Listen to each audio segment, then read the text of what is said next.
إن الحمد لله نحمده ونستعينه ونستغفره ونؤمن به ونتوكل عليه ونعوذ بالله من شرور أنفسنا ومن سيئات أعمالنا من يهده الله فلا مضل له ومن يضلله فلا هادي له وأشهد أن لا إله إلا الله وأشهد أن محمدًا عبده ورسوله أما بعد فقد قال الله تعالى في كلامه المجيد والفرقان الحميد فأعوذ بالله من الشيطان الرجيم بسم الله الرحمن الرحيم ظهر الفساد في البر والبحر بما كسبت أيدي الناس وقال في موضع آخر كذلك نولي بعض الظالمين بعضا۔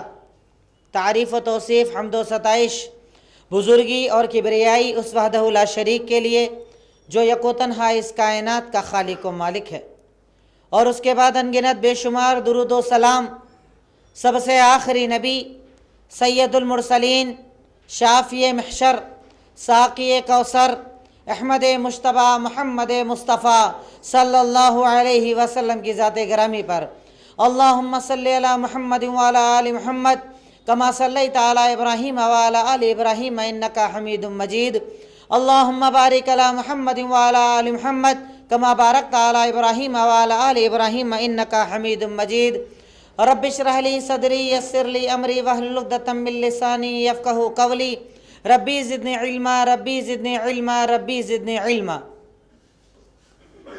آج ہمارے اس ہفتہ واری پروگرام کے اندر عنوان جو آپ کے سامنے رکھنا چاہتا ہوں، یہی عنوان کل جمعہ کے خطبے کے لیے میں نے طے کیا، چونکہ وقت کی ایک بہت بڑی ضرورت ہے کہ مسلمان ان مسائل کو سمجھے، اس لیے اور اسی غرض سے یہ عنوان آج آپ کے سامنے رکھ رہا ہوں۔ عنوان کہ حالات حاضرہ میں مسلمانوں کی ذمہ داریاں۔ موجودہ دور جس میں ہم زندگی گزار رہے ہیں کہ چاروں طرف سے ایک مومن ایک مسلمان فتنوں کے اندر گھرا ہوا ہے، ہر طرف ظلم و ستم عام ہے، الگ الگ قوموں کے ذریعے مسلمانوں کی جان مال عزتوں پر حملے کرنا ایک نارمل اور معمولی بات بن گئی ہے۔ کہیں پر یہود ہے تو وہ فلسطین میں مسلمانوں پر ظلم کر رہے ہیں، کہیں بدھسٹ ہے تو برما کے اندر ظلم کر رہے ہیں، کہیں شیعہ ہے تو سیریا کے اندر ظلم کر رہے ہیں۔ غرض یہ کہ ساری دنیا کے اندر مسلمانوں کی جان اور مال محفوظ نہیں ہے۔ اللہ رب العالمین نے قرآن پاک کی جو آیت میں نے آپ کے سامنے تلاوت کی، رب العالمین کا فرمان اللہ تعالیٰ ارشاد فرماتا ہے کہ ظہر الفساد فی البر والبحر بما کسبت ایدی الناس، یقیناً فساد برپا ہو گیا زمین کے اندر بھی اور سمندر کے اندر بھی۔ غرض یہ کہ پوری دنیا کے اندر فساد برپا ہو گیا انسان کے کمائے ہوئے اعمال کی وجہ سے۔ وہ اعمال جو ہم نے کیے، وہ خطائیں جو ہم نے کی، وہ لغزشیں وہ گناہ جو ہم سے ہوئے، اس نتیجے کے اندر چاروں طرف فساد برپا ہو گیا، سب طرف جان مال عزتوں پر حملے ہونا شروع ہو گئے۔ غرض یہ کہ دنیا میں کسی بھی جگہ آج مسلمان محفوظ نہیں ہے۔ انسان اپنی عزت کو لے کر ڈرتا ہے، اپنے مال کو لے کر ڈرتا ہے، یہاں تک کہ اپنی جان کی حفاظت کا بھی ڈر رکھتا ہے کہ نہ جانے کب میرے ساتھ کیا ہو جائے۔ بالخصوص ہمارے ملک کے اندر کچھ مہینوں سے بدلتے ہوئے حالات ہم لوگ اخبارات کے اندر بھی پڑھ رہے ہیں، میڈیا نیوز کے اندر بھی دیکھ رہے ہیں کہ مسلسل حالات بدلتے چلے جا رہے ہیں۔ غلط افواہوں کے ذریعے، غلط الزامات کے ذریعے مسلمانوں کی جانوں سے کھیلا جا رہا ہے، کہیں پر چھوٹے چھوٹے مسائل کو بڑا بتا کر عزتوں سے کھیلا جا رہا ہے، کہیں گھروں کو جلا کر دکانوں کو جلا کر۔ غرض یہ کہ چاروں طرف سے فتنے جو عام تھے کم تھے اب وہ بڑھتے چلے جا رہے ہیں۔ ہر انسان اب اپنی جان کو لے کر ڈرتا ہے، غلط افواہوں سے ڈرتا ہے کہ نہ جانے کب میرے خلاف کوئی سازش رچ دی جائے اور مجھے ختم کر دیا جائے گا، میری عزت پر حملہ کیا جائے گا، میرے مال پر حملہ کیا جائے گا۔ غرض یہ کہ دنیا کے کسی بھی ملک کے اندر آج مسلمان اپنے آپ کو محفوظ نہیں سمجھتا۔ یقیناً ہمارے نبی نے آج نہیں، آج سے 1450 سال پہلے ہمیں اس چیز کی نشاندہی کر دی، یہ بات ہمیں بتا دی، آپ کا فرمان، آپ کا ارشاد، یوشک الامم، ان تداعى عليكم كما تداعى العقلة إلى قصعتها فقال قائل من قلة نحن يومئذ قال لا ولكنكم كثير بل اللہ کے نبی محمد الرسول اللہ صلی اللہ علیہ وسلم نے ارشاد فرمایا کہ قیامت کے قریب ایک ایسا دور آنے والا ہے کہ دنیا کی ساری قومیں تمہارے اوپر ٹوٹ پڑیں گی، ساری قومیں جمع ہو کر ایک ساتھ تمہارے اوپر ٹوٹ پڑیں گی، جیسا کہ آج یہود ہو، نصارہ ہو، شیعہ ہو، دنیا کی جتنی قومیں ہیں مسلمانوں کے خلاف جمع ہو گئی ہیں، وہ ٹوٹ پڑی ہیں کہ کیسے ان کو ختم کر دیا جائے، کیسے انہیں برباد کر دیا جائے، کیسے اسلام کو برباد کر دیا جائے، جبکہ اللہ رب العالمین قرآن میں ارشاد فرماتا ہے کہ واللہ متم نورہ ولو کرہ الکافرون، کہ اللہ تعالیٰ اپنے نور کو قائم رکھنے والا اور باقی رکھنے والا ہے، چاہے کافر اسے پسند نہ کرے، یعنی دنیا چاہے اسلام کو مٹانا لیکن اللہ اسلام کی حفاظت کرنے والا ہے، اللہ مسلمانوں کی حفاظت کرنے والا ہے، اللہ اپنے دین کی حفاظت کرنے والا ہے۔ غرض ہے کہ سید المرسلین کا فرمان کہ قیامت کے قریب ایک دور آئے گا کہ ساری امتیں تمہارے اوپر ٹوٹ پڑیں گی، چاروں طرف سے جمع ہو کر تم پر حملے کیے جائیں گے، منظم ہو کر ساری سیٹنگ کر کے طے کر کے محنت کر کے اس کا پورا پلاننگ بنا کر تم پر حملے کیے جائیں گے اور تمہیں ختم کیا جائے گا۔ صحابہ نے سوال کیا من قلۃ نحن یومئذ، اے سید المرسلین یہ معاملہ تب ہوگا نا، ایسا ہمارے ساتھ تب ہوگا نا جب ہماری تعداد کم ہوگی، ہم کم ہو جائیں گے تو ہمیں مارا جائے گا، ہم کم ہو جائیں گے عزتوں پر حملے ہوں گے، ہم کم ہو جائیں گے ہمارے مالوں کو لوٹا جائے گا۔ آپ نے کہا ایسا ہرگز نہیں ہے، تمہاری تعداد بہت زیادہ ہوگی، جیسا کہ آج ہماری تعداد ہے۔ دنیا کے اندر اگر آپ گوگل کے اوپر سرچ کریں کہ ورلڈز مسلم پاپولیشن تو آپ کو پتا چلے گا دنیا کے اندر سیکنڈ لارجسٹ ہم لوگ ہیں۔ دنیا کے اندر جتنے ریلیجن پائے جاتے ہیں اور اس ریلیجن کے فالو کرنے والے یا ماننے والے پائے جاتے ہیں، دنیا کے اندر دوسرا نمبر مسلمان ہے تعداد کے اندر۔ لیکن سید المرسلین نے کیا کہا؟ تمہاری تعداد بہت زیادہ ہوگی، لیکن مسئلہ کیا ہوگا؟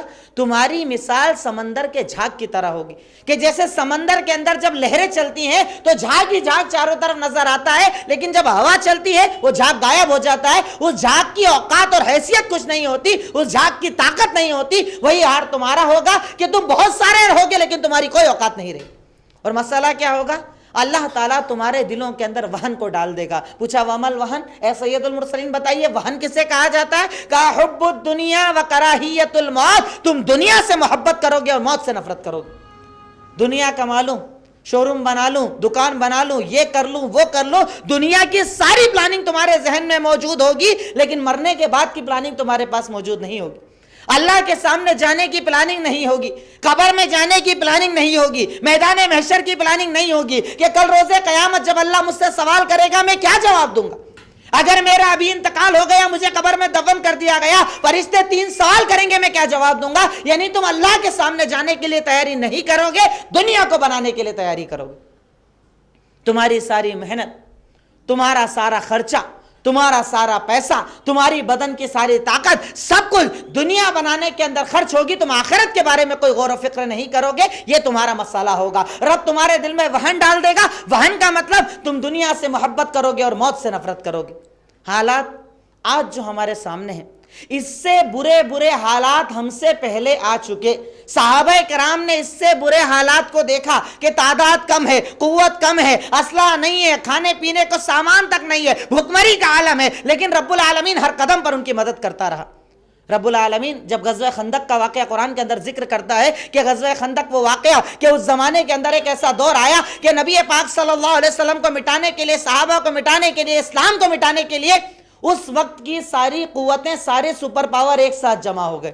یہودی ساتھ میں، نصارہ ساتھ میں، منافق ساتھ میں، اسلام کے خلاف جو اس زمانے میں کفار تھے وہ ساتھ میں، سب نے ایک ساتھ پلاننگ کی کہ چلیں گے مدینہ پر حملہ کریں گے اور سارے مسلمانوں کو ختم کر دیں گے۔ پلاننگ کے ساتھ وہاں پلاننگ کی جا رہی ہے۔ آپ کا جاسوسی نیٹ ورک اتنا مضبوط تھا کہ انہوں نے وہاں پلاننگ کی، یہاں آپ کو پتا چل گیا کہ پلاننگ چل رہی ہے۔ آپ ادھر صحابہ سے پلاننگ کرتے اور آج ہم مسلمان سوئے پڑے ہیں، ہمیں پتہ ہی نہیں ہوتا ہمارے خلاف سازشیں کہاں ہو رہی ہے، کہاں ہماری کتابوں کو بدلا جا رہا ہے، کہاں نصاب تعلیم کو بدلا جا رہا ہے، کہاں کیسی کیسی سازشیں ہمارے خلاف ہے۔ ہمیں تو مطلب یہ ہے کہ میرا کوئی بھائی آگے بڑھا، مجھے اسے گھسیٹ کر نیچے لانا ہے، مجھے تو لوگوں کے خلاف غیبتیں کرنا ہے، مجھے تو چغل خوریاں کرنا ہے، مجھے تو اس کی جاسوسی کرنا ہے، مجھے تو اسے اور اسے برباد کرنا ہے۔ آج ہمارے خلاف کیا پلاننگ ہو رہی ہے ہم جانتے نہیں۔ ہمارے نبی صرف نبی نہیں کہ تہجد اور نماز پڑھنے والے، ہمارے نبی وہ کہ وہ اپنے دشمنوں کی خبر رکھا کرتے تھے کہ میرے خلاف کون پلاننگ کر رہا ہے، میرے خلاف کہاں کون سی پلاننگ ہو رہی ہے؟ وہاں مشورہ ہوا مکہ کے اندر کہ چلیے مسلمانوں کو ایک ساتھ جائیں گے، ختم کر دیں گے، یہاں آپ کو خبر ہو گئی، آپ کے جاسوسی نیٹ ورک نے آپ کو بتایا اور آپ نے اپنی پلاننگ شروع کر لی۔ صحابہ کو بلا کر مشورہ کیا کرنا ہے؟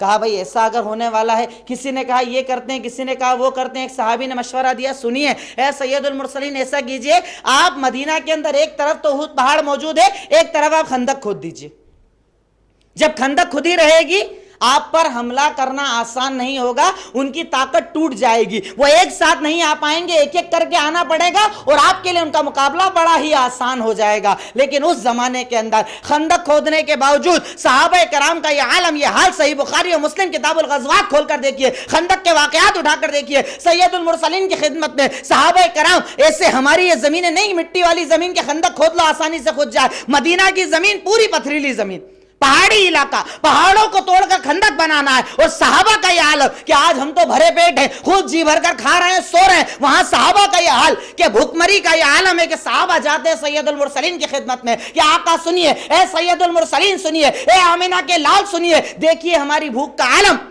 کہ ہم نے بھوک کے مارے اپنے پیٹ پر ایک ایک پتھر باندھ رکھا ہے، ہم اتنے بھوکے ہیں، پریشان حال ہیں، خندق کھودنا ہے، بتائیے کیا کریں، کچھ سمجھ میں نہیں آ رہا ہے۔ آپ نے اپنا کپڑا ہٹایا، کہا تم ایک ایک پتھر باندھے ہو، میں تم سے زیادہ بھوکا ہوں، دیکھو میرے پیٹ پر تو دو دو پتھر بندھے ہوئے۔ اس وقت کے حالات، واقعات رب العالمین قرآن میں نقل کرتے ہوئے ارشاد فرماتا ہے کہ وَإِذْ زَاغَتِ الْأَبْصَارُ وَبَلَغَتِ الْقُلُوبُ الْحَنَاجِرَ وَتَظُنُّونَ بِاللَّهِ ظُنُونًا، کہ خندق کا موقع ایسا موقع تھا کہ جب تم کو پتا چلا کہ ساری قومیں ایک ساتھ تم پر حملہ کرنے آ رہی ہے، تمہاری آنکھیں پتھرا گئی تھی خوف کے مارے، تمہارے دل ایسا لگتا تھا کہ سینے سے نکل کر حلق کے اندر آ گئے ہیں ڈر کے مارے۔ تو تم میں سے کچھ لوگ اللہ کے بارے میں گمان تک کرنے لگے تھے کہ اللہ کب مدد کرے گا، اللہ کیسے مدد کرے گا، کیا ہوگا کیا نہیں ہوگا۔ رب کہتا ہے کہ جب حالات بگڑ گئے، چاروں طرف سے دشمن آ گئے، تم کمزور تھے، ان کی قوت زیادہ تھی، تمہاری قوت کم تھی، سب کچھ تھا، لیکن اللہ کہتا ہے میں جب تمہاری مدد کرنے پر آیا، رب نے ایک ٹھنڈی ہوا کو بھیجا، ایسی ہوا کہ سارے لشکر کے برتن تک الٹ گئے اور انہیں مجبوری کے اندر واپس اپنے گھر جانا پڑا۔ یعنی وہ رب مدد کرنے پر آئے تو وہ تو ایک ہوا سے مدد کر سکتا ہے، وہ رب فرشتوں کا بھی محتاج نہیں، وہ رب طاقتوں کا محتاج نہیں، وہ رب قوتوں کا محتاج نہیں۔ تو بتانا میں صرف اتنا چاہتا ہوں کہ حالات جو آج ہمارے سامنے ہیں بہت اچھے حالات ہیں، آپ آسانی سے نماز پڑھتے ہیں، آسانی سے عبادت کرتے ہیں، آسانی سے دین کی بات کرتے ہیں، حالات اس سے برے پہلے بھی آئے، لیکن ان کے پاس جو ایمان تھا وہ ایمان ہمارے پاس نہیں ہے۔ کہ رب کہتا ہے، اللہ تعالیٰ ارشاد فرماتا ہے کہ آج اگر تمہارے اوپر ظالموں کو مسلط کیا گیا، ہمارے نوجوان، ہمارے بزرگ، ہمارے سمجھدار، ہمارے پڑھے لکھے لوگ آج چائے کے ہوٹل پر، اپنی شادی کی محفلوں میں، اپنے گھر کی محفلوں میں جب 4-8 بیٹھنے بڑی بڑی باتیں ہوتی ہے، ایسے ہو گیا ویسے ہو گیا، آپ کیا کر سکتے ہیں، چاروں طرف ظالم ہے، ہم پر تو یہ مسلط ہے، ان کی حکومت، ان کی گورنمنٹ، ارے یہ سب ہوا۔ رب قرآن کے اندر کہتا ہے وَكَذَلِكَ نُوَلِّي بَعْضَ الظَّالِمِينَ بَعْضًا، تم الزام غیروں کو مت دو کہ ہم پر ظالم مسلط ہو گئے، ہم پر یہ مسلط ہو گئے، ہم پر یہ حاکم بن گئے۔ رب قرآن میں کہتا ہے کہ اگر تم پر کبھی بھی ظالم مسلط ہوتے ہیں تو یہ تمہارے ہی ظلموں کا نتیجہ ہوتا ہے۔ جب تم اپنے سے نیچے والوں پر ظلم کرتے ہو، اللہ تمہارے اوپر ظالموں کو مسلط کرتا ہے۔ رب کا حکم ہے، رب کا فرمان ہے اور رب کا یہ فیصلہ ہے۔ رب قرآن کے اندر کہتا ہے وَكَذَلِكَ نُوَلِّي بَعْضَ الظَّالِمِينَ بَعْضًا، یقیناً ہم ظلم کرنے والوں کے اوپر ہی ظالم حکمرانوں کو مسلط کرتے ہیں کہ جو تمہاری عزت، مال، دولت، کسی چیز کا خیال نہیں کرتے۔ وجہ یہ کہ جب جب تم نے لوگوں پر ظلم ڈھائے، ہم نے تمہارے اوپر ظالموں کو مسلط کیا، اب وہ تمہارے اوپر ظلم ڈھا رہے ہیں۔ ظلموں پر غور کرو۔ ایسے وقت کے اندر صرف چائے کے ہوٹل پر بیٹھ کر، پان کے ٹھیلوں پر بیٹھ کر، گھر اور شادی کی مجلسوں میں بحث کرنے سے حل نہیں ہوگا۔ ایک انسان، ایک مسلمان بستر پر لیٹ کر سوچے کہ میں نے اپنی طاقت کے عالم میں کس کس پر ظلم ڈھائے تھے۔ میرے یہاں نوکر کام کرتے تھے، میں ان سے کیسے پیش آتا تھا۔ میرے گھر میں بیوی تھی، جسے میں بیوی بنا کر لایا تھا، میں نے کیسا ظلم ڈھایا تھا۔ میں کسی کی دکان پر قبضہ، آج ہمارے مسلم محلوں کا تو عام معمول ہے، کرائے پر دکان دی 5 سال ہم مالک، اب کون مکان مالک، اب کون دکان مالک، قبضہ کر کے بیٹھ گئے، لگاؤ جہاں کیس لگانا ہے، یہ ظلم نہیں تو اور کیا ہے۔ من اخذ شبرا من الارض ظلما طوقه الله يوم القیامہ بسبع ارضین. سید المرسلین کا فرمان سنن ابو داؤد کی روایت آپ نے ارشاد فرمایا کہ اے لوگوں، اے میرے صحابہ، اے میرے ساتھیوں، سنو، اگر تم میں سے کوئی انسان کسی کی ایک بالشت زمین کو ظلماً چھین لے گا، قبضہ کر لے گا، میں قیامت کے دن 7 زمین کا طوق اس کے اوپر پہناؤں گا. اس کے لیے عذاب علیم رہے گا. دکان پر قبضہ، مکانوں پر قبضہ. مسلم محلوں کی تو عام کہانی ہے، سروے اٹھا کر دیکھ لو، کورٹ کے اندر کیس جا کر پوچھ لو کسی وکیل سے، جج سے، کہ زیادہ تر کیس مسلمانوں کے ہیں دکان اور مکان پر قبضے کے. جب آپ نے کسی غریب پر ظلم ڈھایا، کسی نے آپ کی مدد کرنے کے لیے کرائے پر دکان دے دی، مکان دے دی، آپ نے ظلم کر کے اس پر قبضہ کر لیا. جب آپ نے ظلم کیا، آج اللہ نے آپ پر ظالموں کو مسلط کر دیا. یہ اللہ کا عذاب ایسے ہی نہیں آتا. جب ہم ظلم کرتے ہیں تو اللہ بدلے کے اندر ظالموں کو ہمارے اوپر مسلط کرتا ہے. اپنے ظلموں کو یاد کرو کہ کہیں ماں باپ پر ظلم ڈھائے تھے، کہ وہ باپ جس نے تیری تربیت پر محنت کی، وہ ماں جس نے تجھے بڑا کیا، وہ باپ جس نے اپنا خون پسینہ ایک کر کے محنت کر کے دھوپ پانی کچھ نہ دیکھا اور تجھے پڑھایا لکھایا، تجھے جوان بنایا، تجھے قابل بنایا، اور تیرے پاس ذرا سا شعور آیا تو نے باپ پر ظلم کرنا شروع کر دیا. تجھے ان کی بات چیت اچھی نہیں لگتی، تجھے ان کا سمجھانا اچھا نہیں لگتا، تجھے ان کا بولنا اچھا نہیں لگتا. جب تو نے ماں باپ پر ظلم ڈھائے، اللہ نے تجھ پر ظالموں کو مسلط کر دیا. اے مسلمانوں، اپنے حالات کا جائزہ اگر لینا ہے تو بیٹھ کر محفلوں میں بات مت کرو، اللہ کی اس آیت پر غور کرو، قرآن کے اس فرمان پر غور کرو کہ ہمارا رب کہتا ہے اگر تم ظلم کرو گے ہم تم پر ظالموں کو بٹھائیں گے. یہ اللہ کا فیصلہ ہے.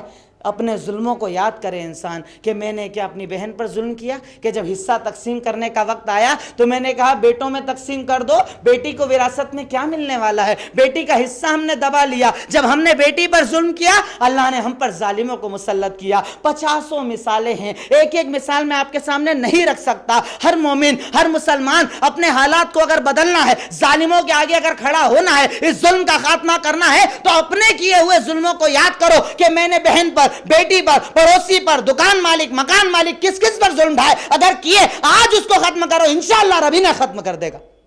رب کے سامنے کسی ظالم کی کوئی اوقات اور حیثیت نہیں ہے. ارے کیا واقعہ نہیں سنا کہ موسیٰ علیہ السلام کے سامنے جب فرعون اٹھا، اکیلا اٹھا، اور فرعون نے کہا کہ موسیٰ تو اللہ کی طرف بلاتا ہے، یہ بنی اسرائیل تجھ پر ایمان لائے، ابھی تجھے ختم کر دوں گا. انا ربکم الاعلی، میں بڑا رب ہوں، میں معبود ہوں، میں خالق ہوں. اللہ تعالیٰ نے اس کو پانی کے اندر ڈبا دیا. شداد نے جب بڑا دعویٰ کیا کہ میں دنیا کے اندر جنت بناؤں گا، اللہ نے اسے زمین کے اندر دھسا دیا. بڑے بڑے ظالم، بڑے بڑے جابر، بڑے بڑے بادشاہ رب العالمین نے جب سب کو برباد کر دیا، ان کی کیا اوقات اور حیثیت ہے. ہم اپنے رب پر یقین رکھتے ہیں، وہ رب جو رب العالمین ہے، وہ رب کہ اگر چلائے تو ہوا چلتی ہے، نہیں تو وہ ہواؤں کو روک دیتا ہے. وہ اگر چاہے تو آسمان سے پانی برسائے، نہیں تو وہ بارش کو روک دیتا ہے. اگر وہ چاہے تو زمین سے پانی نکالے، ورنہ بورنگ سوکھ جاتے ہیں. وہ آسمان کا چلانے والا، وہ زمین کا چلانے والا، وہ پانی کا برسانے والا، وہ سانس اور ہوا کا چلانے والا، وہ جب چاہے جسے چاہے برباد کر سکتا ہے. ہم اس کی قدرت پر یقین تو رکھیں، ہم اس رب العالمین کی حکمتوں پر یقین تو رکھیں، ہم اس کی عظمت کو تو پہچانیں کہ اگر ہم ظلم کریں گے اللہ ظالموں کو لائے گا، ورنہ ظالموں کا ہاتھ پکڑنا اس کے لیے بڑا آسان ہے. اور یاد رکھو، جب جب ظلم کرتے ہو، چاہے بہن پر، چاہے بیوی پر، چاہے بیٹی پر، چاہے پڑوسی پر، چاہے دکان مالک پر، چاہے مکان مالک پر، کسی بھی قسم کا جب تم ظلم کرتے ہو تو ایک بات کو یاد رکھنا کہ سید المرسلین کا فرمان ہے کہ ہمیشہ مظلوم کی بد دعا سے بچو. کسی پر ظلم مت کرو. کیوں؟ جب تم کسی پر ظلم کرتے ہو، کمزور ہے، طاقت نہیں رکھتا جواب دینے کی، کمزور ہے، تمہارے سامنے خاموش ہو جاتا ہے، تم ظلم کر کے آگے بڑھ جاتے ہو، 4 گالی بک کر، 2 جھاپٹ مار کر، ادھر مارا ادھر ٹھوکا، اس کو چھینا اس کو مارا، کسی بھی قسم کا جب تم ظلم کرتے ہو تو اے مومنو ایک بات سے ڈرو، واتقی دعوت المظلوم فانہ لیس بینہا وبین اللہ حجاب. سید المرسلین کا فرمان کہ اے مسلمانوں ہمیشہ مظلوم کی بد دعا سے بچنا، کیونکہ مظلوم جب دعا مانگتا ہے نا، اللہ کہتا ہے میرے اور اس کے درمیان کوئی پردہ نہیں ہوتا، ڈائریکٹ میرے پاس اس کی دعا آتی ہے.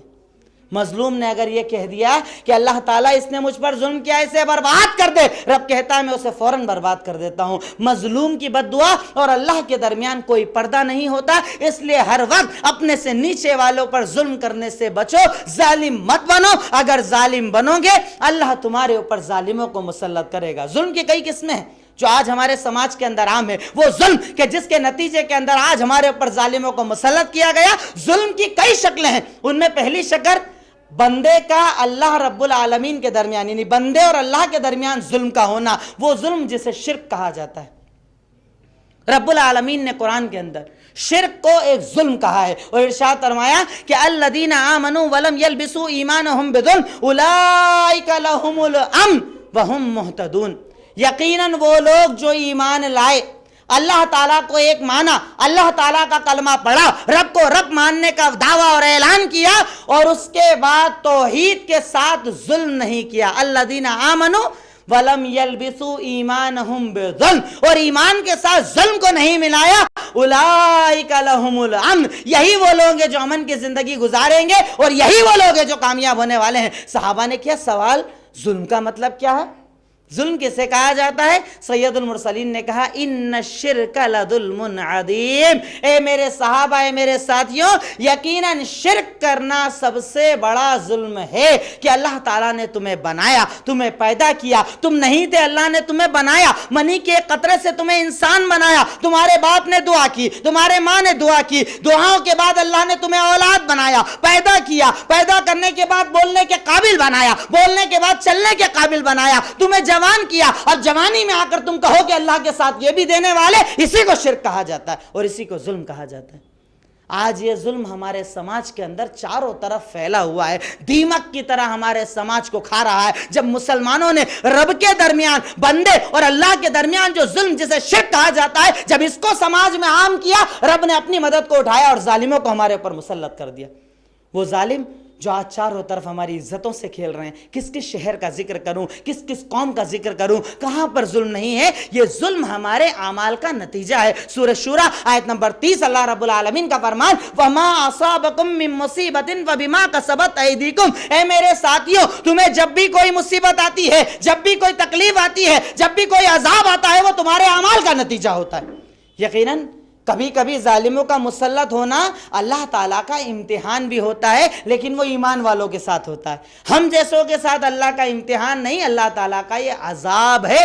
عذاب کے وجہ سے اللہ تعالیٰ نے ہم پر ظالموں کو مسلط کیا کہ ہم رات دن دعا تو مانگ رہے، لیکن اللہ تعالیٰ ظالموں کی پکڑ نہیں کرتا۔ کیوں؟ کیونکہ سب سے پہلے ہمیں اپنے اعمال کو بدلنا ہوگا۔ تو پہلی وجہ جس بنیاد پر اللہ تعالیٰ کسی قوم پر ظالموں کو مسلط کرتا ہے، وہ ہے رب العالمین کے احکامات کو نہ ماننا، اس کے ساتھ اس کے سامنے کسی اور کو کھڑا کرنا، جسے شرک کہا جاتا ہے۔ رب العالمین قرآن میں ارشاد فرماتا ہے وعد اللہ الذین آمنوا منکم وعملوا الصالحات لَيَسْتَخْلِفَنَّهُمْ فِي الْأَرْضِ كَمَا اسْتَخْلَفَ الَّذِينَ مِنْ قَبْلِهِمْ وَلَيُمَكِّنَنَّ لَهُمْ دِينُهُمُ الَّذِي ارْتَضَىٰ لَهُمْ وَلَيُبَدِّلَنَّهُمْ مِنْ بَعْدِ خَوْفِهِمْ أَمْنًا يَعْبُدُونَنِي لَا يُشْرِكُونَ بِي شَيْئًا، کہ یقیناً اللہ تعالیٰ نے وعدہ کر لیا ہے، رب وعدہ کر رہا ہے۔ بولیے اللہ اگر ایسی بول دیتا تو بھی کافی تھا۔ اللہ کہہ رہا ہے کہ اللہ تعالیٰ نے وعدہ کیا ہے، وعد اللہ الذین آمنوا، اللہ کا وعدہ ہے ان لوگوں سے جو ایمان لائے اور ایمان لانے کے بعد عمل بھی کیا۔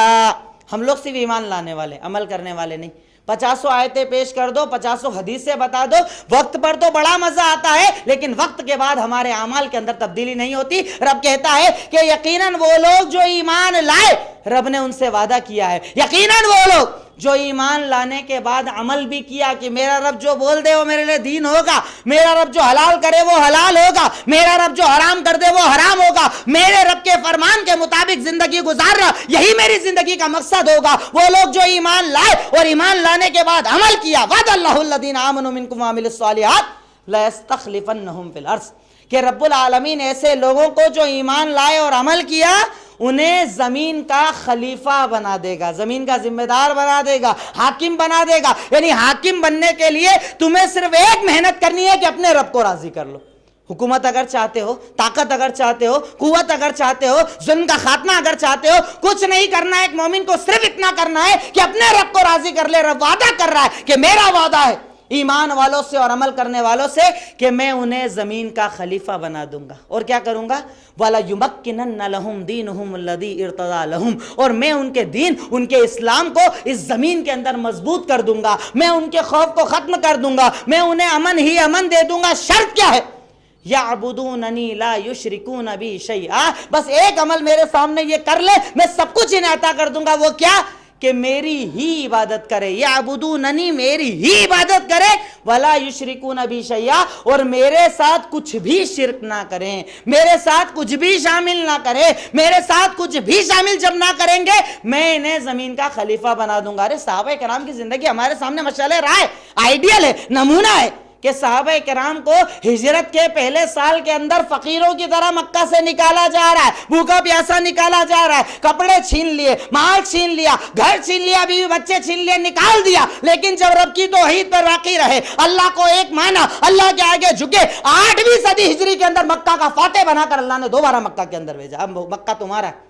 اور کچھ سال گزرنے کے بعد حضرت عمر کی حکومت کے اندر ایک ایسا دور بھی آیا کہ آدھی دنیا کے اندر اللہ رب العالمین نے اسلام کا نظام قائم کر دیا۔ شرط یہ ہے کہ انہوں نے اپنے آپ کو توحید پر قائم رکھا تھا۔ ارے یہی تو وہ توحید ہے کہ غزوہ بدر کا موقع ہے، مسلمانوں کی 313 کی تعداد ہے، سید المرسلین نے کہا صحابہ سب سو جاؤ ایک رات پہلے، اور خود گئے میدان کے اندر، ایک چادر کندھے پر ڈالی اور دعا مانگنا شروع کر دی، اے اللہ اللہم انجز لی ما وعدتنی، اے اللہ تو نے جو مجھ سے وعدہ کیا تھا اسے پورا کر دے، اللہ میری مدد کر، اللہ صحابہ کی مدد کر، اللہ ہم لوگوں کی مدد کرو۔ اور کیا کہا، اے اللہ سن، میں جتنے لے کر آیا ہوں 313 ہی ہے، لیکن جتنے لایا ہوں توحید پرست لے کر آیا ہوں، تجھ سے ڈرنے والے لایا ہوں، اللہ ایمان والے لایا ہوں، اللہ اگر یہ جماعت آج ختم ہوگی اس کائنات میں تیرا کوئی نام لینے والا نہ ہوگا۔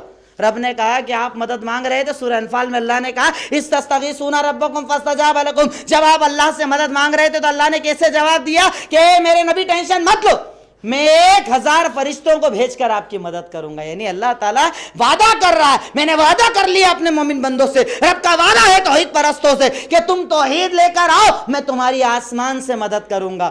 فلسطین میں اللہ کی مدد آ سکتی ہے نا، عراق میں اللہ کی مدد آ سکتی ہے نا، سیریا میں اللہ کی مدد آ سکتی ہے نا، ہمارے اوپر اللہ کی مدد آ سکتی ہے نا، جب ظالم مسلمان کو مارے مدد آ سکتی ہے نا، لیکن مطلب یہ ہے کہ رب نے کہا ہے وَأَنْتُمُ الْأَعْلَوْنَ إِن كُنتُم مُؤْمِنِينَ، میں تمہاری مدد کب کروں گا، تم عزت والے کب بنو گے، تم سربلندی والے کب بنو گے، جب تم مومن بنو گے۔ اللہ مومنوں کی مدد کرتا ہے، صرف بولنے والوں کی مدد نہیں کرتا، اللہ بول کر عمل کرنے والوں کی مدد کرتا ہے، جن کی زندگیوں میں اسلام پایا جائے۔ آج شادی بیاہ کا موقع ہمارے سامنے چل رہا ہے، مسلم محلوں کے حالات دیکھ لیجئے، ہر گھر کے اندر ڈی جے، باراتوں کے اندر ڈی جے، چاروں طرف پھول اڑائے جا رہے ہیں، گھوڑوں کے ساتھ انسان ناچ رہے ہیں، اور اس کے بعد چاہے اللہ آسمان سے مدد اتار، اللہ ظالموں کے ہاتھ پکڑ، رب کہتا ہے کہ تو قدم قدم پر میری نافرمانی کرے، اور اس کے بعد چاہے میں تیری مدد کروں۔ رب مسلمانوں کی، رب مومنوں کی مدد کرتا ہے، رب بول کر عمل کرنے والوں کی مدد کرتا ہے۔ رب کے ایک بار بنو اور پھر دیکھو اللہ کیسی تمہاری مدد کرتا ہے۔ رب نے کہا کہ پہلی وہ بنیاد کہ جس بنیاد پر اللہ تعالیٰ اپنی مدد کو کسی قوم سے اٹھاتا ہے وہ ہے شرک۔ دوسری وجہ سنتوں کو مسلسل چھوڑنا۔ ہمارے نبی کا فرمان، رب العالمین کا فرمان، اللہ تعالیٰ قرآن کے اندر ارشاد فرماتا ہے فَلْيَحْذِرِ الَّذِينَ يُخَالِفُونَ عَنْ أَمْرِهِ أَن تُصِيبَهُمْ فِتْنَةٌ أَوْ يُصِيبَهُمْ عَذَابٌ عَلِيمٌ۔ ڈرنا چاہیے ان لوگوں کو، خوف رکھنا چاہیے، ڈرنا چاہیے ان لوگوں کو جو نبی کی سنتوں کو چھوڑتے ہیں کہ کیا ہوگا ان کے اوپر، فَلْيَحْذِرِ الَّذِينَ يُخَالِفُونَ عَنْ أَمْرِهِ أَن تُصِيبَهُمْ فِتْنَةٌ، کہ ہم ایسے لوگوں کو فتنوں میں پکڑ لیں گے، دنیا کے عذاب ڈالیں گے، ظالموں کو ڈالیں گے، جانیں جائیں گی، مال جائے گا، عزت جائے گی، ہم حملے سب کچھ ہوں گے ہماری طرف سے۔ کب؟ جب تم نبی کی سنتوں کی نافرمانی کرو گے۔ آج ہمارے مسلم سماج اور مسلم معاشرے کا تو عالم ہے کہ ہمارے یہاں پر تو سنت کو سنت سمجھ کر ہی چھوڑا جاتا ہے۔ مولانا یہ جو آپ حکم دے رہے ہو یہ سنت ہے کہ فرض ہے؟ سنت، اچھا سنت ہی تو ہے، سنت ہی تو ہے نا، داڑھی رکھنا کیا ہے مولانا؟ سنتی تو ہے نا، کپڑا ٹکنے کے اوپر رکھنا کیا ہے؟ سنتی تو ہے نا، نماز کے بعد جو 4 رکعت پڑھی جاتی ہے سنتی تو ہے نا۔ یعنی سنت کو سنت مان کر چھوڑا جاتا ہے، یقیناً یہ عذاب کو دعوت دینے والی چیز۔ صحابہ کرام کا تو یہ معمول تھا کہ عبداللہ ابن عمر رضی اللہ تعالیٰ عنہ سید المرسلین جب کہیں سفر پر جاتے، راستے پر جاتے جاتے اگر کسی جگہ پیشاب پاخانہ کے لیے بیٹھے ہوتے، عبداللہ ابن عمر جب تک زندہ رہے اگر اس راستے سے گزرے تو اس جگہ جا کر بیٹھا کرتے تھے۔ انہیں سنتوں سے اتنی محبت تھی، آپ سے اتنی محبت تھی کہ آپ نے جو کہہ دیا وہ ان کے لئے دین، آپ نے جو کر لیا وہ ان کے لئے سنت، اور ہم سنت کو سنت مان کر چھوڑتے ہیں۔ جب نبی کا مذاق ہمارے ذریعے اڑایا جائے تو کیوں نہ اللہ کا عذاب آئے گا، کیوں نہ اللہ ہم سے ناراض ہوگا، جبکہ رب نے پہلے ہی کہہ دیا، آج سے 1450 سال پہلے بتا دیا کہ اگر تم رب العالمین کے احکامات کا مذاق اڑاؤ گے، اگر تم سنتوں کا مذاق اڑاؤ گے، رب العالمین تمہارے اوپر عذاب کا ایک سلسلہ چلائے گا، دنیا میں بھی عذاب اور آخرت میں بھی عذاب دیا جائے گا، رب العالمین کی ناراضگی آئے گی، اور جب رب العالمین کی ناراضگی آئے گی اس کا مطلب آسمان سے بھی عذاب آئے گا، زمین سے بھی عذاب آئے گا، ظالموں کو مسلط بھی کیا جائے گا، رب العالمین اپنی مددوں کو بھی روکے گا۔ یہ وجہ ہے ہمارے اعمال۔ دوسری وجہ میں نے آپ کے سامنے رکھی، سنتوں کی خلاف ورزی کرنا۔ تیسری مسئلہ اختلافات، نفرتیں، ایک دوسرے کے خلاف کوششیں کرنا، ایک دوسرے کو مٹانے کی سازشیں کرنا، جبکہ رب العالمین قرآن پاک میں ہمیں ارشاد فرماتا ہے وَاعْتَصِمُوا بِحَبْلِ اللَّهِ جَمِيعًا وَلَا تَفَرَّقُوا، اے لوگوں، اے مسلمانوں، مل کر اللہ کی رسی کو مضبوطی کے ساتھ تھام لو، ایک ساتھ مل کر دین اور شریعت پر عمل کرو۔ اگر ایسا کرو گے تو کامیاب ہو جاؤ گے۔ وَلَا تَفَرَّقُوا، اور اختلافات مت کرو، اپنے آپ کو فرقوں میں مت بانٹو، نفرتوں کا سامان اپنے یہاں پیدا مت کرو ایک دوسرے سے۔ ٹھیک ہے اختلافات صحابہ میں بھی رہے، لیکن اختلافات کو اتنا مت بڑھاؤ کہ وہ نفرتوں کا ذریعہ بن جائے، ایک دوسرے کو دیکھ کر منہ پھیر لو، ایک دوسرے سے بات کرنا پسند نہ کرو۔ وہ قوم کہ جس سے رب العالمین نے قدم قدم پر اتحاد سکھایا کہ جب نماز پڑھو جماعت سے نماز پڑھو تاکہ اتحاد قائم ہو جائے، جب روزہ رکھو اس لیے کہ تمہیں غریبوں کی بھوک کا احساس ہو جائے، جب زکوٰۃ دو تو اس لیے کہ لے اپنی امیروں سے دور اپنے غریبوں کو، چاہے مال کی وجہ سے ہونے والے اختلافات ختم ہو جائے، جب حج کرو تو اس لیے کہ سارے کپڑے اتار کر تم بھی غریب کی طرح بن جاؤ اور تمہاری صفوں کے اندر اتحاد قائم ہو جائے۔ رب العالمین نے قدم قدم پر ہمیں ملنے کا حکم دیا، ہمیں اتحاد کا حکم دیا، ہمیں ایک دوسرے کی مدد کرنے کا حکم دیا۔ اگر آج ہماری جماعت رب العالمین قرآن کے اندر کہتا ہے کہ اپنے آپ کو ایسے بنا لو کأنہم بنیان مرصوص، جیسا کہ تم سیسا پلائی ہوئی دیوار ہو۔ ارے صحابہ کرام کے اندر آج ہمارے یہاں پر تو مسئلہ اکثر میں کہتا ہوں کہ آج ہمارے یہاں پر ٹوٹل مسئلہ اس کے اوپر چلتا ہے، چاہے گھر کا ذمہ دار ہو چاہے مسجد کا یا جماعت کا، ہر جگہ ذمہ داریوں کے جھگڑے، نام کس کا ہوگا، کون بڑا کہلائے گا، کس نے بڑا کام کیا۔ جب تک میں مسجد کے اندر تھا میں نے بہت کام کر لیے، اب میں ذمہ داری سے ہٹا نہ کروں گا نہ کرنے دوں گا، کیوں؟ میرا نام نہیں ہو رہا۔ میں جماعت کا ذمہ دار ہوں، جب تک میں ہوں کام کروں گا، اب میں ہٹا نہ کروں گا نہ کرنے دوں گا۔ میرے دور میں دیکھو کیا کام ہوا، انہوں نے تو یہ، یعنی اب اس کا کام ہے جو پہلے ذمہ دار تھا، اس کا کام ہے آگے کرنے والے کے کیڑے نکالنا۔ یہ ہماری قوم کی حالت ہے، یہ مسلمانوں کی حالت ہے۔ کوئی ایک جماعت، کوئی ایک فرقہ، کوئی ایک تنظیم اس سے خالی نہیں، اس کے بعد چاہتے ہیں کہ اللہ تعالیٰ آسمان سے مدد کرے۔ ارے آسمان، باہر سے دشمنوں کی ضرورت نہیں، ہم تو اندر ایک دوسرے کو مٹانے کے لیے کافی۔ اختلافات کو اتنا بڑھا لیا کہ اختلافات کی بنیاد پر ایسی نفرت ہے کہ آج ایک دوسرے کے خلاف جب کوئی سازش ہو تو پہلے یہ پوچھا جاتا ہے اس کا تعلق کس جماعت سے، یہ کہاں کا ہے، کہاں سے اس کا تعلق ہے۔ ارے اللہ تعالیٰ نے ہمیں مسلمان بنایا، مسلمان بنانے کا مطلب کہ کم سے کم کلمہ توحید کے تو پر ایک ہو جاؤ، ایک اللہ کو ماننے پر ایک ہو جاؤ، ایک رسول کو ایک ماننے پر ایک ہو جاؤ، توحید کی بنیاد پر اتحاد قائم کرو، اپنی جماعتوں کو ایک کرو، اپنی طاقت کو ایک کرو۔ یہ طاقت جو منتشر ہو گئی ہے اس کو ایک کرو، پھر دیکھو تمہارے سامنے کوئی کھڑا نہیں ہو پائے گا۔ ارے صحابہ کرام کے پاس کون سی دولت تھی، یہی اتحاد تھا کہ رب ان کے بارے میں قرآن کے اندر کہتا ہے کہ اشداء علی الکفار ورحماء بینہم، جب جنگوں کا موقع آ جائے ان سے زیادہ سخت آپ کو کوئی نظر نہیں آئے گا، لیکن جب بھائیوں کے درمیان دیکھو گے ان سے زیادہ محبت کرنے والا کوئی نظر نہیں آئے گا۔ ہمارا معاملہ الٹا ہے، غیروں کے خلاف ہم بڑی محبت کرنے والے اور اپنوں کے خلاف دن رات ہم سازشیں کرنے والے۔ ذمہ داری کس کی، نام کس کا، نمود کس کی، ریاکاری کس کی، انانیت کس کی؟ ارے یہی وہ انانیت ہے جو کبھی کسی کی باقی نہیں رہی۔ فرعون نے کی انانیت، رب نے برباد کر دیا، شداد کو برباد کر دیا، نمرود کو برباد کر دیا۔ ارے ان کی مثالیں چھوڑو، دنیا میں اپنے آس پاس دیکھ لو، بڑے بڑے لوگ، پیسے والے لوگ، شہرت والے لوگ، جل تک جو بڑے بڑے دعوے کرتے تھے رب نے آج انہیں ذلیل اور رسوا کر کے رکھ دیا۔ انانیت کبھی کسی کی باقی نہیں رہتی، بڑپن کبھی کسی کا باقی نہیں رہتا۔ اپنے آپ کو ویسا جھکنے والا بناؤ کہ عمر ابن خطاب رضی اللہ تعالیٰ عنہ کو فلسطین جب فتح کیا گیا، بیت المقدس مسلمانوں کے ہاتھ میں آ گیا، کفار نے ایک شرط رکھی کہ ہم بیت المقدس کی چابی عمر بن خطاب کے ہاتھ میں دیں گے اور کوئی ہماری کنڈیشن نہیں ہے۔ کہا ٹھیک ہے، بلائیے عمر کو۔ بلایا عمر کو۔ عمر کیسے نکلے؟ اکیلے عمر اپنے غلام کو لیا، ایک اونٹ، امیر المومنین، آدھی دنیا کا حاکم۔ آج ہمارے یہاں تو چھوٹے سے کسی جناب کو بھی بلا لیا جائے، ذمہ دار کو بلا لیا جائے، اس کے آنے کا انداز کیا ہوگا؟ اور یہ امیر المومنین، آدھی دنیا کا حاکم، اعلان ہوتا ہے کہ عمر ابن خطاب رضی اللہ تعالیٰ عنہ آپ کو بلایا جا رہا، چابی آپ کے ہاتھ میں دی جائے گی. کہا ٹھیک ہے. وہاں سے نکل گئے، غلام کو ساتھ لیا، نکل گئے. باری باری دونوں سوار ہو رہے ہیں. اتفاق ایسا کہ بیت المقدس کی جب باؤنڈری پر پہنچے تو عمر ابن خطاب کے ہاتھ میں نکیل ہے اور غلام اونٹ پر سوار ہے. یہ اسلام تھا.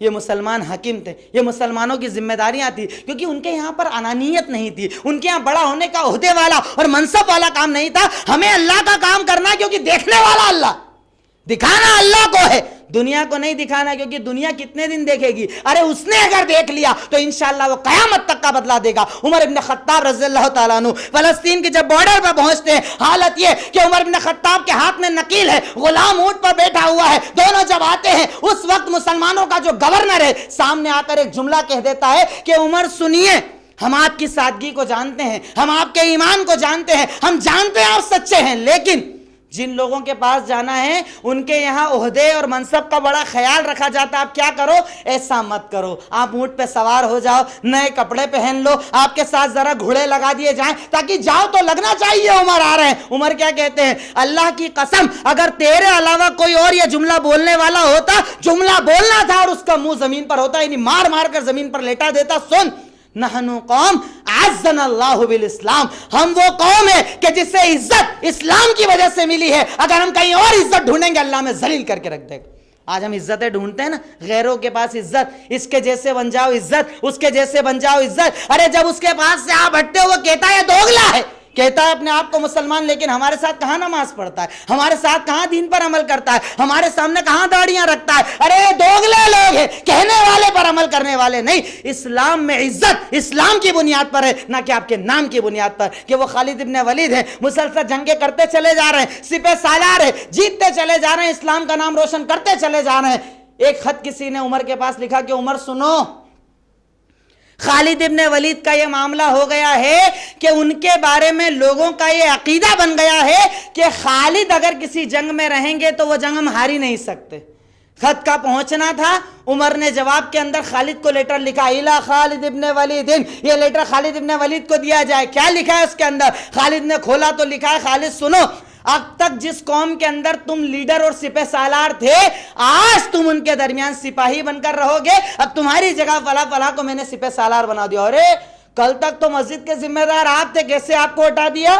اور وہ جو ذمہ دار ہے وہ بھی پھولا ہوا ہے. مینارے تو میں نے بنوائے تھے، میں نے یہ کام تو میں نے کروایا تھا، پتھر تو میں نے لگوایا تھا، کارپیٹ تو میں نے لگوایا تھا. ارے کام میں نے کیا، اب اور کوئی کیسے آ جائے گا؟ اب آیا ہے تو اسے بتاؤں گا کام کرے گا کیسے. یہ ہماری قوم کا حال.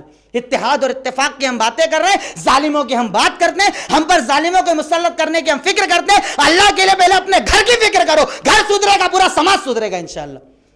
کہ خالد ابن ولید کو ایک لیٹر دیا جا رہا ہے کہ خالد سنو، جس قوم میں تم آج تک سپہ سالار تھے، آج سے اس قوم کے اندر تم ایک عام سپاہی کی طرح لڑو گے، اور تمہاری جگہ میں نے فلاں فلاں کو ذمہ دار بنا دیا. وجہ بتائی؟ نہیں، ہمارے یہاں تو وجہ پہلے بتانا پڑتی. مجھے کیسے ہٹا رہے ہو؟ وجہ بتاؤ، میں نے گڑبڑ کیا کی، میری غلطی بتاؤ، کیسے مجھے ہٹا رہے ہو؟ یہ مجھ سے زیادہ جانتا ہے کیا؟ یہ مجھ سے زیادہ سمجھدار ہے کیا؟ بڑا کون؟ ہمارے یہاں کسی کو بڑا نہیں مانا جاتا. ہماری قوم کی خاصیت کہ ہمارے یہاں کوئی بڑا نہیں ہوتا، کوئی کسی کا حکم نہیں مانتا. اتحاد اور اتفاق کی ہم بات کرتے ہیں. ہمارے یہاں کون سی جماعت، کون سی مسجد، کون سی تنظیم، کون سا سماج، کون ایسا سماج ہے جو کہے کہ میرے ذمہ دار کی میں ہر بات مانتا ہوں، ہمیں ذمہ داری سے کوئی مطلب نہیں. اب وہاں لیٹر صرف اتنا لکھا گیا، ہٹ جاؤ. یہ بھی نہیں بتایا وجہ کیا ہے. خالد ارے اتنا لڑتا چلا آ رہا، اتنا اسلام کا نام روشن کیا، یہاں گیا وہاں گیا، یہاں قتل کیا وہاں قتل کیا، ایسے کیسے ہٹا دیا؟ نہیں، خط آیا، عمر کا خط پڑھا، خالد پیچھے ہٹ گئے. لوگوں نے آ کر بغاوت کر دیا. ارے خالد یہ کیا ہو رہا ہے؟ چلو، آپ نے اتنا دین کا کام کیا، آپ نے دین کو روشن کیا، آپ نے لوگوں کو دین بتایا، اسلام کا نام روشن کیا، اسلام کا کلمہ آدھی دنیا کے اندر پہنچایا. عمر سے غلطی ہو گئی ہے، ہم سب آپ کے ساتھ ہیں، عمر کے خلاف بغاوت کر لو. کیا جواب دیا تھا خالد نے؟ آج ہماری امت، ہمارے ذمہ داران، مسجد، مدرسہ، سماج، کہیں کا بھی ذمہ دار ہو، اس کی یہ ذمہ داری ہے کہ اپنے اندر کی انانیت کو مٹائے اور اتحاد کے راستوں کو کھولے، جماعتوں کو ملانے کی کوشش کرے، آپس میں ایک دوسرے کے دلوں میں محبت ڈالنے کی کوشش کرے. کیونکہ اگر تیرا کام اچھا ہے، رب قیامت تک تیرا کام باقی رکھے گا انشاءاللہ، کیونکہ باقی رکھنے والی ذات اللہ کی ہے. خالد کے پاس آ کر کہا کہ عمر کا فیصلہ غلط ہے، چلو اس کے خلاف بغاوت کرو. کیا جواب دیا خالد نے؟ انی اقاتل فی سبیل اللہ وما اقاتل فی سبیل عمر. اے میرے ساتھیوں سنو، یہ جو میں قتال کر رہا ہوں نا، یہ سارا قتال کرنے کا مقصد اللہ کو راضی کرنا ہے. میں اللہ کے راستے میں قتال کر رہا ہوں، عمر کے راستے میں نہیں کر رہا ہوں. اب میں سپہ سالار بن کر لڑوں یا سپاہی بن کر لڑوں، خالد کو اس سے کوئی فرق نہیں پڑتا. مجھے تو اللہ کے لیے لڑنا ہے نا. آج اپنے اندر یہ جذبہ لاؤ، اس انانیت کو مٹاؤ، اس شیطانیت کو مٹاؤ، اس ابلیسیت کو مٹاؤ کہ رب نے آدم کو جب مٹی سے بنایا اور کہا اسجدوا لآدم، آدم کا سجدہ کرو، اس نے یہی تو انانیت دکھائی دی. کیا کہا؟ نہیں اللہ تعالیٰ تیری بات تو صحیح ہے لیکن میں سپیریئر ہوں نا، انا خیر منہ، میں سپیریئر ہوں، میں اس سے بہتر ہوں. کیسے بہتر ہے؟ کہا اللہ تو نے مجھے آگ سے بنایا ہے اور آدم کو مٹی سے بنایا ہے. رب نے کیا کہا؟ یہی تو انانیت میرے سامنے نہیں چلتی، اسی انانیت کو تو میں پسند نہیں کرتا. میں اللہ اسے پسند نہیں کرتا. اللہ ہم کو پسند کرتا، میں کو پسند نہیں کرتا. ہم نے کیا، ہم کرنے والے، ہم اسلام کا نام روشن کریں گے، ہم آگے بڑھیں گے. اللہ ہم کا حکم دیتا ہے، میں سے منع کرتا ہے. اور آج یہ ساری امت میں کے اندر برباد ہے، انانیت کے اندر برباد ہے. میرا نام آگے ہو جائے چاہے قوم کہیں بھی جائے. اللہ تعالیٰ ہمیں اس اتحاد کا حکم دیتا ہے کہ اس نے ہمارے نبی کا فرمان کتاب الادب صحیح بخاری کی روایت کہ من ستر علی مسلم ستر اللہ علیہ فی الدنیا والآخرہ. اگر تم کسی کے عیب برائی کو جان کر پردہ ڈالو گے، رب العالمین قیامت کے دن تمہاری برائیوں پر پردہ ڈال دے گا. ہم لوگوں کے تو پردے اٹھانے والے، اس کی بہن یہ کرتی، اس کی بہن یہ کرتی، اس کا بیٹا یہ کرتا، یہ لون لے کر آیا، اس نے مکان پر لون لیا، اس نے دکان پر یہ کیا، یہ وہ کرتا یہ کرتا. ہم پردے کھولتے. رب نے ہمیں پردے ڈالنے والا بنایا ہے کہ اگر تم کسی کے عیب کو دیکھو گے، دیکھ لیا، اکیلے میں اس کی اصلاح کرو، نہیں مانے چھوڑ دو، لیکن کسی اور کے سامنے اس کے عیب کو بیان مت کرو، اتحاد قائم کرو. اگر ایسا کرو گے تو پتہ ہے کیا ہوگا؟ کل روز قیامت کا دن ہوگا، رب فیصلہ کرنے کے لیے بیٹھا ہوگا، تمہارے اعمال نامے میں گناہوں کا انبار لگا ہوا ہوگا. اس وقت میں اللہ پتہ ہے حکم دے گا، سنو فرشتو، میرا یہ بندہ لوگوں کے عیب کو دیکھنے کے بعد پردہ ڈالتا تھا، سنو گواہ بن جاؤ، میں نے اس کے سارے گناہوں پر آج پردہ ڈال دیا، جاؤ اسے جنت کے اندر جگہ دے. اللہ اتحاد سکھا رہا ہے، اللہ محبت سکھا رہا ہے، اللہ اپنا حیت سکھا رہا ہے. ارے رب العالمین تمہارے اعمال کو جب باقی رکھنے پر آ جائے، اندھیرے میں کیے گئے اعمال کو رب العالمین ظاہر کر دے گا. اگر عمل اچھا ہوگا، اگر عمل میں اخلاص ہوگا، اگر عمل میں للہیت ہوگی. اللہ کے لیے مومنوں سے، مسلمانوں سے محبت کرو، کلمے کی بنیاد پر اتحاد قائم کرو. اگر یہ اتحاد قائم ہو گیا تم ایسے ہو گئے، تمہیں کوئی مٹا نہیں پائے گا. یاد رکھو کہ ریوڑ، جب بکریاں کمزور ہے لیکن ریوڑ میں ہوتی ہے ان پر کوئی حملہ نہیں کرتا، جب ریوڑ سے باہر جاتی ہے تبھی اس پر حملہ کیا جاتا ہے. اور ہم تو پورے ریوڑ سے بکھرے ہوئے ہیں، چاروں طرف بکھرے ہوئے ہیں. ایک کو مارا جائے دوسرے کو خوشی ملتی ہے، ایک برباد ہو دوسرے کو خوشی ملتی ہے. ارے ہمیں تو رب العالمین نے سید المرسلین کی زبان ارشاد فرمایا کہ مثل المؤمنین فی توادہم و تراحمہم و تعاطفہم کمثل الجسد، کہ رب العالمین نے تم مسلمانوں کو تو ایک جسم بنایا ہے. کہیں بھی رہو، دنیا کے کسی بھی خطے میں رہو، ایک کلمہ اگر پڑھتے ہو تم ایک جسم ہو.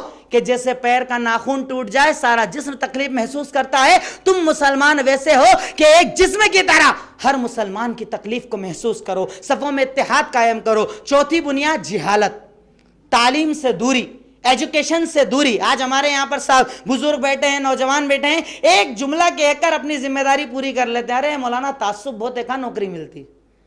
اچھا کبھی کیا آپ نے کوشش؟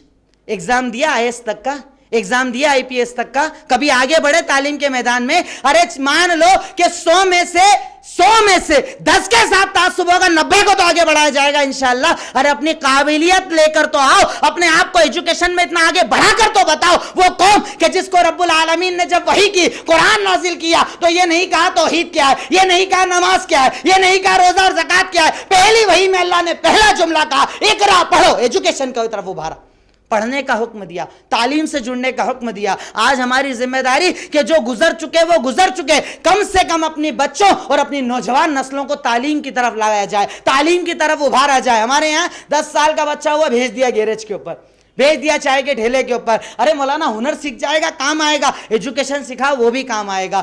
آج جس قوم میں آپ جی رہے ہو، جس دنیا کے اندر آپ جی رہے ہو، اس میں ایجوکیشن ضروری ہے. ہمارے نبی نے، ارے رب نے جب قرآن نازل کیا، قرآن میں ایک سورت نازل کی جس کا نام کیا ہے؟ سورہ قلم. قلم کس کو کہا جاتا ہے؟ پین کو. پین مطلب اللہ تعالیٰ ایک پین کی قسم قرآن میں کھا رہا ہے، مطلب اللہ تعالیٰ ہمیں تعلیم کی اہمیت بتانا چاہ رہا ہے. ہمارے نبی غزوہ بدر کا موقع، بدر کی جنگ جب جیت گئے، کچھ قیدی آپ کے ہاتھ میں آئے، صحابہ نے مشورہ کیا بھائی قیدیوں کو کیسے چھوڑنا ہے. آپ نے کیا کہا؟ ایک ایک قیدی کی یہ ذمہ داری ہے کہ 10 مسلمان بچوں کو عبرانی لینگویج یاد کرائے، لینگویج سکھائے، تعلیم دے. تعلیم اگر دے دے گا ہم اسے آزاد کر دیں گے. یعنی اسلام میں تعلیم کی کتنی اہمیت ہے، اسلام میں سیکھنے اور سکھانے کی کتنی اہمیت ہے. آپ تاریخ اٹھا کر دیکھو، دنیا کے اندر پہلی سرجری کرنے والا کون؟ ایک مسلمان. دنیا کے اندر ایروپلین کا سسٹم بتانے والا کون؟ ایک مسلمان. پہلے قوم، اسلامی قوم، مسلمان قوم اور کلمہ پڑھنے والے تعلیم کے میدان میں آگے تھے تو انہیں عزتیں دی جاتی تھی. آج اپنے آپ کو آگے تو کرو. اور میں نے کل بھی خطبے کے اندر کہا اور آج بھی یہی بات کہتا ہوں کہ اگر آپ کو اللہ تعالیٰ نے نوازا ہے تو آپ کی ذمہ داری کم سے کم ایک بچے کو تعلیم کے لیے گود لو. ہم سب کی ذمہ داری، آپ کے آس پڑوس میں، آپ کے محلے کے پاس میں، آپ سے تھوڑی دوری کے اوپر اگر کوئی فیملی ایسی ہے جو اپنے بچوں کو پڑھانا چاہتی ہے لیکن طاقت نہیں، تو آپ کی ذمہ داری ہے کہ ان کی تعلیم کا انتظام اٹھاؤ. 100 روپے، 200 روپے، 300 روپے، ہر قسم کے اسکول آج ہمارے سماج کے اندر ہیں کہ منتھلی 200-300 روپے میں آپ ایک بچے کو پڑھا سکتے ہو. بتاؤ کس کے لیے مشکل ہے؟ اپنے بچوں کو بھی پڑھاؤ اور غیروں کے بچوں کو بھی پڑھاؤ. جو پڑھنا چاہتے ہیں وہ بچے جو تعلیم سے دور ہے، اپنی مجبوریوں کی بنیاد پر تعلیم کے میدان میں آگے لے کر آؤ. 5ویں چیز، جسمانی اعتبار سے بھی اپنے آپ کو مضبوط بنایا جائے، کیونکہ اللہ تعالیٰ کمزوروں کو پسند نہیں کرتا. سید المرسلین کا فرمان، المؤمن القوی خیر من المؤمن الضعیف. یقیناً مضبوط مومن اللہ کی نظر میں کمزور مومن سے زیادہ پسندیدہ ہے. کیوں؟ اللہ نے قرآن میں کہا وَأَعِدُّ لَهُم مَّا اسْتَطَعْتُم مِّن قُوَّةٍ وَمِن رِّبَاطِ الْخَيْلِ. اپنے آپ کو تیار کرو، جسموں کو تیار کرو گھڑ سواری کے لیے، جسموں کو تیار کرو کہ تمہیں ہر چیز، ہر فن، ہر شعبہ آنا چاہیے. اپنے جسموں کو مضبوط بناؤ. اللہ تعالیٰ کمزوروں کو پسند نہیں کرتا. آج آپ کبھی اٹھ کر دیکھنا 5 بجے اور 6 بجے آپ کو مسلمان نظر نہیں آئیں گے، لیکن کئی قومیں جو آپ کو مٹانے کا ارادہ رکھتی ہیں وہ 5 بجے اٹھ کر میدانوں کے اندر پریکٹس کرتے ہیں، جسموں کو تیار کرتے ہیں، اور ہم 3 بجے تک چائے کے ہوٹل پر بیٹھتے ہیں، اس کے بعد فجر کے وقت ہم سو جاتے ہیں. یہ ہم قوم ہیں. ہمارے نبی، ہمارے صحابہ، ارے مسجد نبوی کے اندر ٹریننگ کیمپ چلا کرتا تھا، مسلمانوں کو مضبوط بنایا جاتا تھا. جسمانی اعتبار سے اور ذہنی اعتبار سے، دونوں اعتبار سے اپنے آپ کو زندہ بناؤ. مردوں کی زندگی، اللہ تعالیٰ مردوں کو باقی نہیں رکھتا، اللہ تعالیٰ زندوں کو باقی رکھتا ہے. وہ قوم کہ جس کے اندر زندگی ہو، اسلام کے لیے لڑک ہو، اللہ رب العالمین انہیں باقی رکھتا ہے. 5ویں چیز، صبر نہ کرنا. آج ہمارے کئی نوجوان ہیں، بے گناہ ہیں لیکن پھنسے ہوئے الزامات کے اندر. کیوں؟ صبر نہ کرنے کی بنیاد پر، جلدی کرنے کی بنیاد پر، عالموں سے دوری رکھنے کی بنیاد پر. انٹرنیٹ پر ایک ویڈیو آپ کو دکھائی گئی جس کے اندر کہیں جھوٹی ویڈیو مسلمانوں پر ظلم ہو رہا ہے اور آپ کو کہا ایسا کرو. آپ نے اعلان کرنا شروع کر دیا، فیس بک، واٹس ایپ کے اوپر کچھ بھی لکھنا شروع کر دیا. صبر نہیں کیا. آج اس کے نتیجے کے اندر آپ تو پریشان، آپ کی پوری فیملی کو بے گناہ ہونے پر بھی پریشان کیا جا رہا ہے. اسلام کیا بے گناہوں کو مارنے کا حکم دیتا ہے؟ ارے صحابہ پر بھی ظلم ہے، ان کے خلاف بھی جنگیں ہوئی. کیا انہوں نے یہ عمل اپنایا کہ بے گناہوں کو جا کر مار دو؟ اسلام اس کی تعلیم نہیں دیتا. اسلام ہمیں صبر کرنے کی تعلیم دیتا ہے کہ صبر وہ کہ تم پہلے دیکھو، سمجھو، پرکھو، اس کے بعد کوئی عمل کرو. اسلام جلد بازی کرنے کا حکم نہیں دیتا. کیوں ہمارے رسول، کیوں اللہ تعالیٰ نے قرآن میں کہا خذ العفو وامر بالعرف وَأَعْرِضْ عَنِ الْجَاهِلِينَ، کہ ہمیشہ لوگوں کو معاف کرنے کا دل بناؤ، ہمیشہ جاہلوں سے اعراض کرو. جلد بازی میں فیصلے کرنا اسلام کا دستور نہیں ہے. اسی لیے کہا گیا کہ علماء سے ربط رکھو، جانکاروں سے ربط رکھو، ان لوگوں سے جڑو جو تمہیں صحیح اور غلط بتا سکے. ان اللہ مع الصابرین، یقیناً اللہ رب العالمین صبر کرنے والوں کے ساتھ ہے. اس کی مثال دیکھنا ہے تو دیکھ لو. مکی زندگی ہے، مکہ کا دور ہے. حضرت عمار، ان کے والد یاسر، ان کی امی سمیہ، تینوں کو ابو جہل مار مار کر عذاب دے رہا ہے.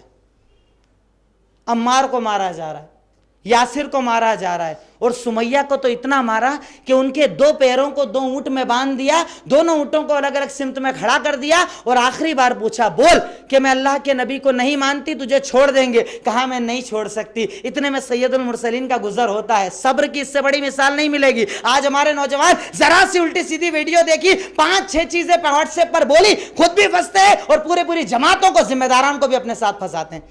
اللہ تعالیٰ ہمیں اس کا حکم نہیں دیتا. سوچنا سمجھنا اس کے بعد کوئی فیصلہ کرنا. ہر چیز کو پرکھو جانو, جلد بازی میں فیصلے مت کرو. بے گناہوں کو مارنا اسلام نہیں ہے, بے گناہوں پر ظلم کرنا اسلام نہیں ہے. جو آپ کے خلاف کھڑا ہے آپ اس کے خلاف کھڑے ہو. اپنے آپ کو سمجھو, دشمنوں کی چالوں کو پہچانو. آپ کے سامنے کون کب مسلمان بن کر آتا ہے اور آپ کو بھڑکاتا ہے, آپ بھڑکتے ہو اور عمل شروع کر دیتے ہو. آپ نوجوانوں کی اسلام کو بھی ضرورت ہے اور قوم کو بھی ضرورت ہے. اپنے آپ کو اس قابل بناؤ. آج 50 واقعات ہمارے سامنے ہیں کہ نوجوانوں نے غور نہیں کیا, برباد ہو گئے. سمیہ کو مارا جا رہا ہے, ظلم کیا جا رہا ہے. اس سے بڑی صبر کی مثال کہیں نہیں ملے گی. آج ہمارے لوگ کہہ دیتے نا, ارے مولوی لوگ تو سارے بزدل, ان کو کچھ نہیں آتا, ڈرتے ہیں. بتاؤ یہ الزام کیا سید المرسلین کے اوپر لگاؤ گے کہ سید المرسلین گزر رہے ہیں, ابو جہل ظلم کر رہا ہے, آپ کی آنکھوں کے سامنے کلمہ پڑھنے والوں کو مارا جا رہا ہے. آپ کیا بولتے ہیں؟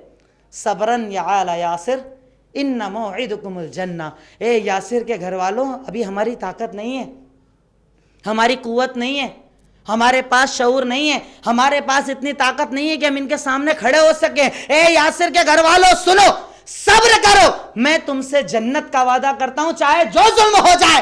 یہاں ہوگا ہو جائے گا, وہاں میں جنت کا وعدہ کرتا ہوں. سمیہ کو خنجر مارا اور اونٹ کو 2 حصوں میں دوڑا دیا. حضرت سمیہ کا جسم 2 حصوں کے اندر پھٹ گیا. اس سے بڑی صبر کی مثال کہاں لاؤ گی کہ سید المرسلین صبر کر رہے ہیں؟ ورنہ ہم جیسوں کے حساب سے تو آپ کو کیا کرنا تھا, شروع ہو جانا چاہیے تھا. لیکن نہیں, آپ نے حکمت کو سمجھا, آپ نے فیصلوں کو سمجھا, تدبر کیا, کیا کرنا کیا نہیں کرنا وہ آپ کے اندر پایا جاتا تھا. آج ہمارے یہاں بے صبری کے نتیجے کے اندر یہ سارے ظلم ہیں.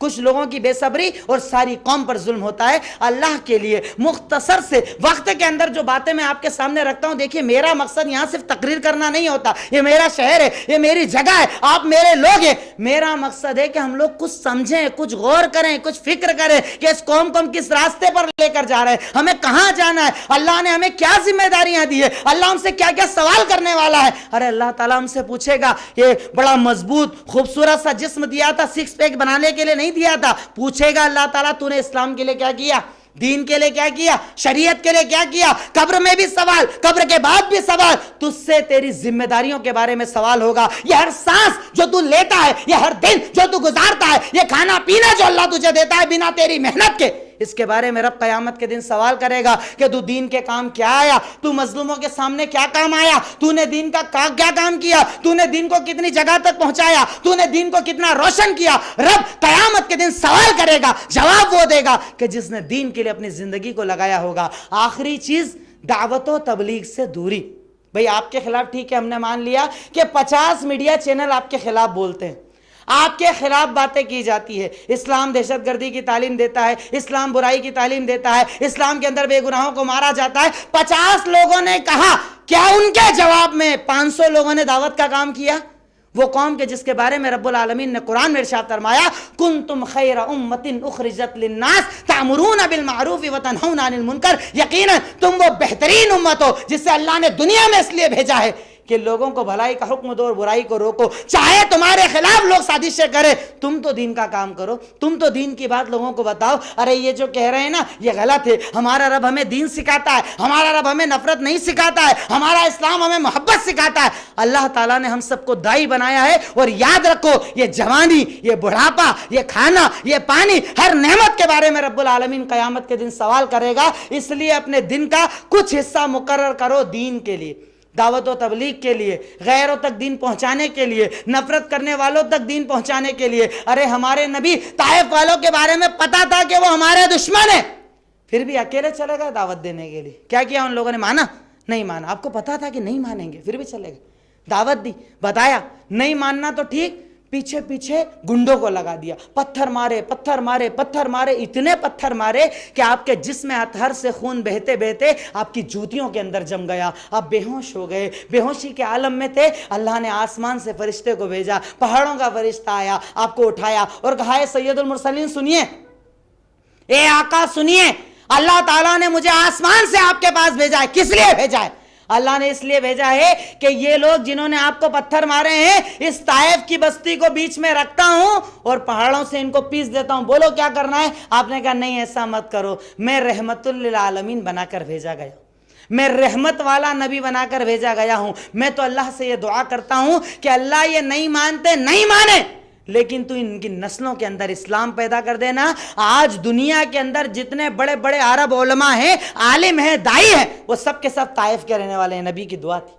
آپ رحمت للعالمین تھے، آپ دائی تھے، دین کو پھیلانے والے تھے. ان کے بازاروں میں جانا، ان کے گھروں پہ جانا، رات میں رو رو کر ان کے لیے دعائیں مانگنا. اللہ کے لیے یہ اسباب جو مختصر سے آپ کے سامنے رکھے، ان کو اپنے سامنے رکھو اور اپنے آپ کو بدلنے کی کوشش کرو. اللہ کے لیے اتحاد قائم کرو. چاروں طرف سے کئی لوگ ایسے ہیں جو مسلمان نہیں ہیں لیکن مسلمان بن کر تمہارے دلوں میں نفرت ڈال رہے ہیں، ان کو بھگاؤ. انانیت کا خاتمہ کرو، اتحاد قائم کرو، محبت قائم کرو، کلمے کی بنیاد پر اپنے دلوں کو جوڑو. پھر دیکھو اللہ تعالیٰ کیسی مدد کرتا ہے، پھر دیکھو اللہ کی کیسی مدد آتی ہے. اور ہم تو وہ ایمان رکھتے ہیں نا کہ اللہ تعالیٰ کہتا ہے کہ میں تو فرشتوں کا بھی محتاج نہیں. انما جب میں کسی چیز کا ارادہ کرتا ہوں کن فیکن کہتا ہوں، ہو جاتا ہے. وہ تو ہو جائے گا. ہٹ جا ظالم، ہٹ جائیں گے. برباد ہو جاؤ، برباد ہو جائیں گے. مر جاؤ، مر جائیں گے. جی لو، جی جائیں گے. وہ تو ایک جملے پر عمل کرنے والا ہے. اور وہ تو کہتا ہے وَلِلَّهِ الْعِزَّةُ وَلِرَسُولِهِ وَلِلْمُؤْمِنِينَ. یقیناً عزت اللہ کے لیے، نبی کے لیے اور مومنوں کے لیے. وہ رب عزت دینے والا ہے. وہ تو عز من تشاء و تذل من تشاء. وہ جسے چاہتا ہے عزت دیتا ہے، جسے چاہتا ہے ذلیل کرتا ہے. عزت اس سے مانگو، وہ عزت کا دینے والا ہے. یہ دنیا عزت دینے والی نہیں. یہ لوگ جن کے سامنے تم جھکتے ہو جا کر، وہ عزت دینے والے نہیں. جو عزت دے گا وہ اللہ دے گا، اور ذلت دے گا اللہ دے گا. اس لیے عزت اس کے پاس مانگو، وہ عزت کا دینے والا ہے، وہ سب کچھ سربلندی کا دینے والا ہے. آخر میں اللہ تعالیٰ سے دعا ہے، اے الہی، اے مولا رب العالمین، اے خالق مالک، اے رحمان رحیم، اے غفور غفار، تو ہم تمام کے گناہوں کو معاف فرما دے. اے اللہ ہماری خطاؤں کو معاف فرما دے. اے اللہ ہماری لغزشوں کو معاف فرما دے. الہی جنت الفردوس میں جگہ عطا فرما دے. اے اللہ عذاب قبر، عذاب جہنم سے نجات دے دے. وآخر دعوانا الحمدللہ رب العالمین. السلام علیکم ورحمۃ اللہ وبرکاتہ.